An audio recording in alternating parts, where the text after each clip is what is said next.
Ever notice how some of the most epic stories, they don't start with like, a bang. They start with something that seems totally normal. And that's what we're going to do today. Right. We are diving deep into, of all things, the very first chapter of Fellowship of the Ring, Yeah. Bilbo's farewell party. Oh, yeah. We're working with excerpts from the chapter itself, plus 2 different analyses. So, Buckle up. yeah, get ready. Because there's... It's going to be a bumpy ride. it's going to be a wild ride. Yeah. So Yeah. you settle in with this book, right? You're fresh off The Hobbit. Yeah. You're expecting, more lighthearted adventuring. Of course. And Tolkien is like, bam, hits you with this party that's just overflowing with food and fireworks and enough Hobbit family drama to make your head spin. It's true. What appears on the surface as a simple birthday celebration, very quickly, it unravels into something far more complex, wouldn't you say? Oh, absolutely. Yeah. I mean, he paints such a vivid picture of the Shire, right? Like, Oh, yeah. you're right there. You can smell the cakes. You're dodging those overly enthusiastic well-wishers, trying to get another piece of Mrs. Bracegirdle's raspberry jam. I love that raspberry jam. Don't forget the Sackville Bagginses lurking by the buffet table. Oh, those... Like vultures, just waiting. waiting to pounce. But we'll get to them a little bit later. We'll get to him.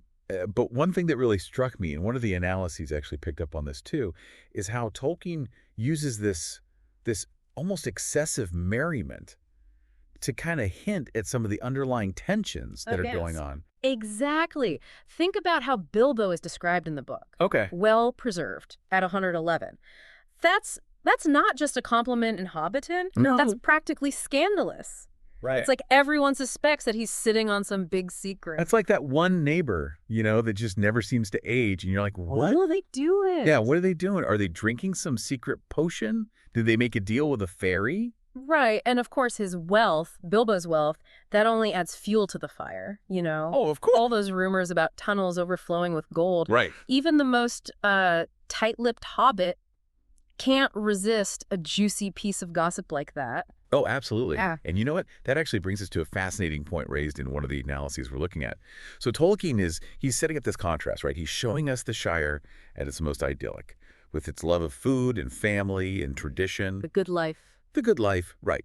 But then at the same time, he's weaving in these whispers of discontent, these hints of, maybe a little envy. Jealousy. Suspicion that kind of lurk beneath the surface. Yeah, and, all those seemingly harmless whispers. Right. They highlight a key aspect of Hobbit nature, I think. It's their deep, deep attachment to possessions, their lineage, their comfort. It's comfort. And Bilbo, with his adventurous spirit and, let's face it, his sudden wealth, he disrupts that. He does. He disrupts that sense of order. He becomes an outsider in the very place he calls home. He's a walking, cocking contradiction, right? Yeah.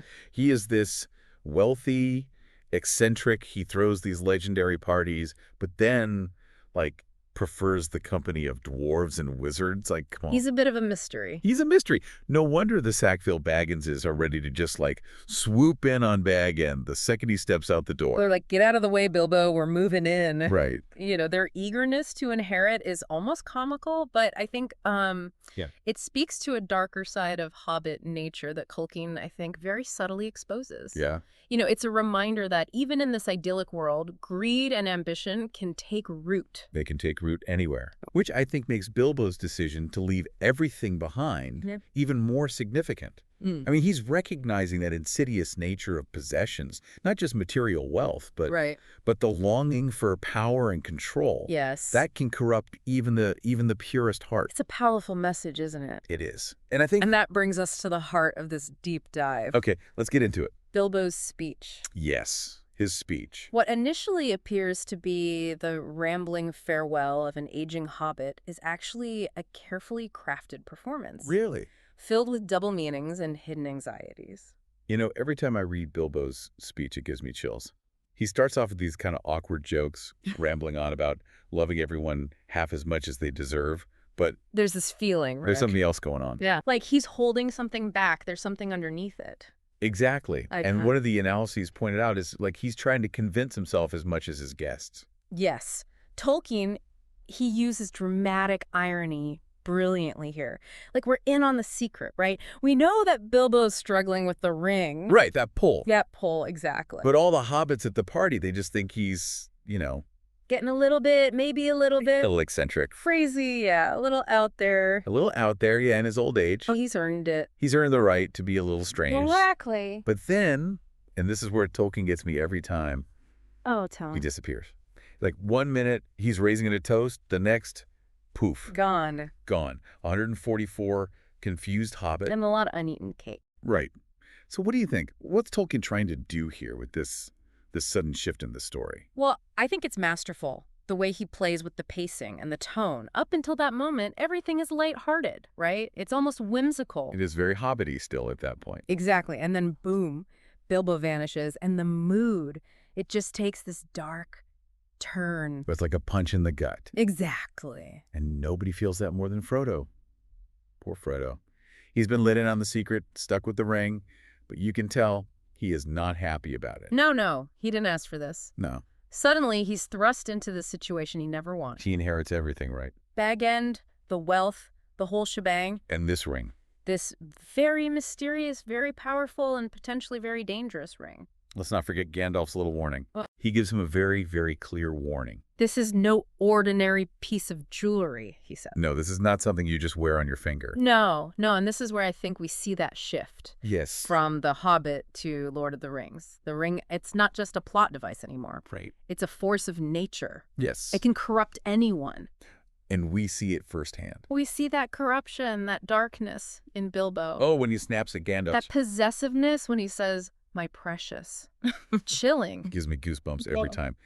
And that scene in Bilbo's study, after the party's over, after everyone's gone home, one of the analyses we're looking at, it describes Bilbo as like butter scraped over too much bread. And I'm like, that is the perfect description, though. It really is. It's that feeling of, being stretched thin, almost devoured by the ring. And what's remarkable is that Bilbo, he recognizes it. He does. He knows how dangerous it is. Yeah. He tells Gandalf straight up, he says, the ring, it's become a burden. A weight. A weight dragging him down. Yeah. He wants to leave it behind. He knows he should. But the thought of actually letting go, it terrifies him. He almost reminds me of Gollum in that moment. Consumed by his precious. Exactly. And it makes you wonder if Bilbo, with all his wisdom, all his experience, if he can be tempted like that. What hope is there for Frodo? Exactly. But before we go down that road with Frodo, let's circle back to the party. Okay. Because things are about to get really messy back at Bag End. Oh, this is the good part. Right. So picture this. The party's winding down. All the hobbits are stuffed full of food and probably a little bit too much ale. Maybe more than a little. More than a little, probably. Mm. And then chaos. Utter chaos. Presents go missing. Gifts end up in the wrong hands. Arguments break out. Arguments about family heirlooms, no less, which, you don't mess with a hobbit's family heirlooms. It's a big mistake. Big mistake. And to make matters even better, oh, no. the Sackville Bagginses, they make their triumphant return. Of course they do. Because of course they do. They are loving this. They are reveling in Frodo's discomfort. It's like a train wreck they can't look away from. They've got their front row seats. Exactly. It's just brilliant, though, the way Tolkien does this. He takes us from this incredibly intense emotional scene with Bilbo and Gandalf to this almost slapstick comedy routine with the hobbits. It's classic Tolkien, though, isn't it? It is. It is. But, like you said before, always a deeper meaning lurking beneath the surface.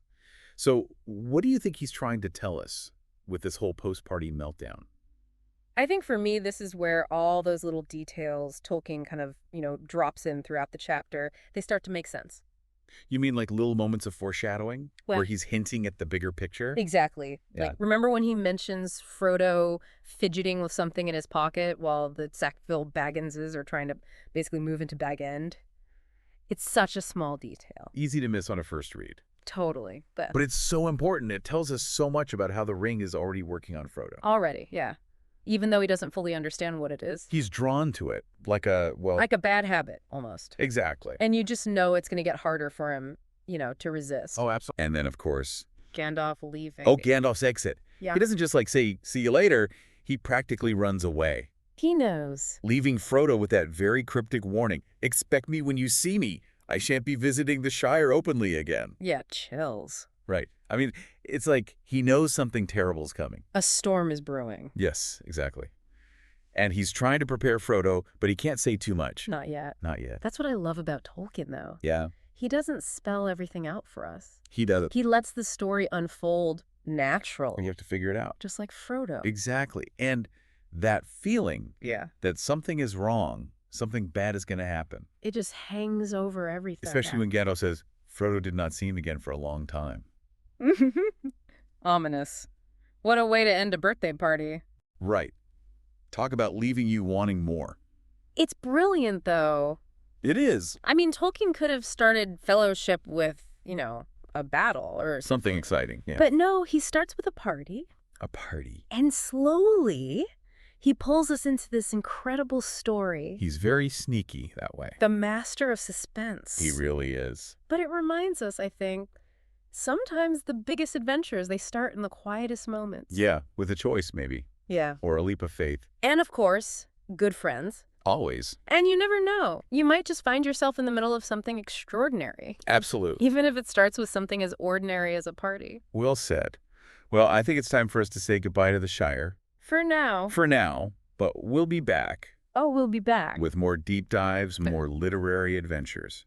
So until then. Happy reading. And we'll see you next time.